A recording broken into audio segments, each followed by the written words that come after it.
नमस्कार, माझे नाव जान्हवी शंकर मालुसरे. मी रामानंद आर्य DAV या कॉलेजची विद्यार्थिनी असून इयत्ता 11वी अ सायन्स या वर्गामध्ये शिकत आहे.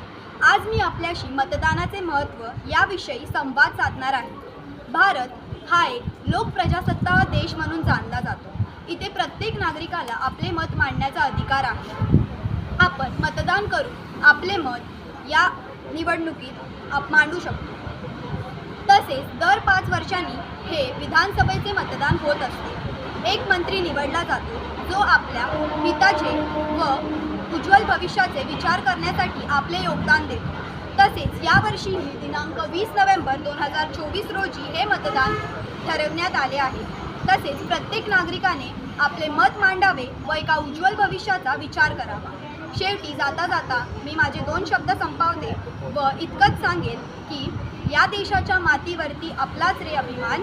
मतदान करून उज्ज्वल भविष्य पाहणे हेच आहे आपला सन्मान.